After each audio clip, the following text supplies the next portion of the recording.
বেশিরভাগ মানুষ YouTube studio খুললেই একটাই কাজ করে, ভিউজ আর সাবস্ক্রাইবার্স দেখে। আর যখন ভিউজ কম আছে বা কিছু বুঝতে পারে না, তখন ইউটিউবে সার্চ করে ভিউ কিভাবে বাড়াবো, কোন টপিক নিলে ভাইরাল হবে, ভিউ কম আসছে কেন। কিন্তু সত্যটা হলো, এই সব প্রশ্নের উত্তর ইউটিউব আগেই দিয়ে রেখেছে ইউটিউব স্টুডিওর ভেতরে। ইউটিউব স্টুডিও শুধু ভিউ দেখার জায়গা না, এটা হলো তোমার চ্যানেলের পুরো কন্ট্রোল রুম। এই ভিডিওটা দেখার পর থেকে তোমাকে আর আন্দাজে ভিডিও বানাতে হবে না। ভিডিওটা শুরু করার আগে ছোট্ট একটা অনুরোধ, একটা লাইক আর সাবস্ক্রাইব করলে কিন্তু তোমার কোনো ক্ষতি হবে না, তাই করে দাও। করে দিয়েছো? চল এবার ভিডিও শুরু করি। শুরুতে বলছি, অনেকের মুখে আমি একটাই কথা শুনি, ইউটিউব স্টুডিও বেশি খুলিস না, ভিউ কমে যাবে। আর এই কথাটাই শুনে অনেকে তো ভয়ে ইউটিউব স্টুডিও ডিলিট করে দিয়েছে। আরে ভাই, ইউটিউব স্টুডিও তো ভিউ কমানোর অ্যাপ না, বরং যত বেশি খুলবে তত বেশি বুঝবে ইউটিউব আসলে কি চাইছে। এখন আমরা ঢুকলাম ইউটিউব স্টুডিওর সবচেয়ে গুরুত্বপূর্ণ জায়গায়, অ্যানালিটিক্স।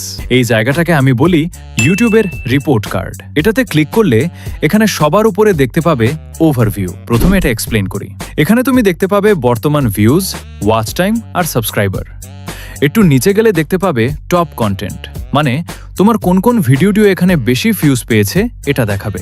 আর একটু নিচে দেখাবে রিয়েল টাইম। এটা হলো তোমার ভিডিও কখন মানুষ দেখেছে, আপলোড করার কতক্ষণ পরে বা কখন তোমার অডিয়েন্স বেশি থাকে, এইটা এখানে দেখাবে। এটাতে ক্লিক করো। এইবার গ্র্যাপ অনুযায়ী দেখতে পাবে তোমার অডিয়েন্স কখন বেশি অ্যাক্টিভ থাকে। যেখানে গ্র্যাপ বেশি ওপরের দিকে উঠেছে, ওখানে ক্লিক করলে টাইমিং দেখাবে আর তারিখ দেখাবে। ওই সময় তোমার অডিয়েন্স বেশি অ্যাক্টিভ থাকে। এইবার যাই কন্টেন্টে। এখানে একটাই গুরুত্ব জিনিস আছে, একটু নিচের দিকে স্ক্রোল করলে দেখতে পাবে হাউ ভিউয়ার্স। ফাইন্ড ইউ এর মানে হলো তোমার ভিডিও কোন দিক থেকে বেশি আসছে, মানে শর্ট ফিড থেকে না, ইউটিউব সার্চ থেকে না, সাজেস্ট ভিউ থেকে। যদি তোমার শর্টস ভিডিওর চ্যানেল, তাহলে শর্ট ফিড এটা বেশি থাকলে ভালো। যদি লং ভিডিও চ্যানেল, তাহলে সাজেস্ট আর ইউটিউব সার্চ বেশি থাকলে ভালো। এবার যাই অডিয়েন্সে। এটাই হলো সবচেয়ে গুরুত্বপূর্ণ জায়গা। এখানে নিচের দিকে এলে দেখতে পাবে অডিয়েন্স বাই ওয়াচ বিহেভিয়ার। এর নিচে 3টে পয়েন্ট দেখতে পাবি, new viewer, casual viewer, regular viewer. New viewer মানে হলো তোমার চ্যানেলের বর্তমান ভিডিওগুলোতে নতুনরা কত শতাংশ দেখছে বা নতুন অডিয়েন্স কত শতাংশ আসছে। ক্যাজুয়াল ভিউয়ার মানে এরা তোমার ভিডিও ভালো লাগলে দেখে, না লাগলে স্কিপ করে দেয়। আর রেগুলার ভিউয়ার মানে এরা তোমার চ্যানেলের সঙ্গে যুক্ত হয়ে আছে, তোমার প্রত্যেকটা ভিডিও দেখে।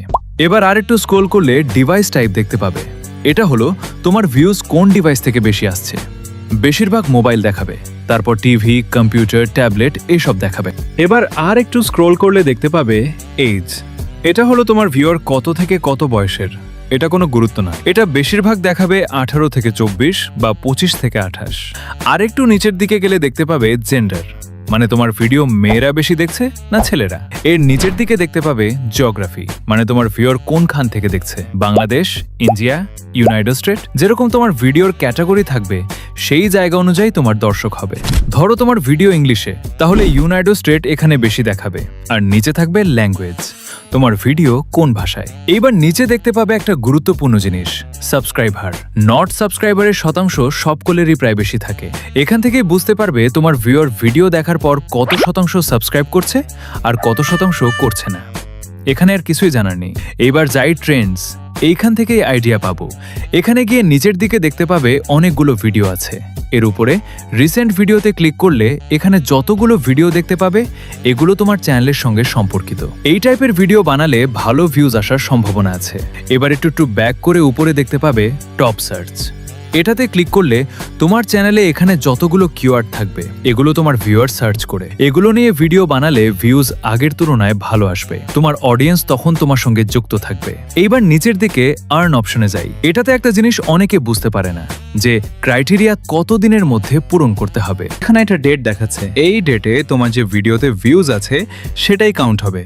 মানে এখানে ডেট 1 সপ্তাহের মতো পিছিয়ে থাকে, এই ডেট অনুযায়ী ভিউজ যোগ হবে। আর এই শর্টসের ক্রাইটেরিয়া হলো এইখানে নিচে লেখা দেখাবে 90 দিন। সাবস্ক্রাইবার তো তুমি যখন খুশি করতে পারো, কিন্তু এই ভিউজ তোমাকে 90 দিনের ভেতরে করতে হবে। মানে এটা নয় যে তুমি যবে থেকে চ্যানেল খুলেছো তবে থেকে 90 দিনের ভেতরে। ধরো তোমার চ্যানেলের 90 দিন হয়ে গেছে, টোটাল ভিউজ হয়েছে 2 মিলিয়ন। এরপরে আস্তে আস্তে ওই 2 মিলিয়ন কম হবে আর বর্তমানে যে ভিউজ আসবে সেটা কাউন্ট হয়ে যাবে। এই জিনিসটাই সকলের বুঝতে অসুবিধা হয়। আর এখনো যদি এটা কারো বুঝতে অসুবিধা হয়, তাহলে এই ভিডিওতে কমেন্ট করো, আমি রিপ্লাই দিয়ে দেবো। এবার একটু উপরে লং ভিডিওর ক্রাইটেরিয়ার দিন আছে 365, মানে 1 বছর। এটা ওই একই টাইপেরই হবে। 365 দিনের মধ্যে 3000 ঘন্টা ওয়াচ টাইম পূরণ করতে হবে। এই টপিকের মধ্যে যদি কারোর কোনো জায়গায় বুঝতে অসুবিধা হয় তাহলে এই ভিডিওতে কমেন্ট করবে। রিপ্লাই খুব শীঘ্রই দিয়ে দেব। চলো দেখা হবে নেক্সট ভিডিওতে।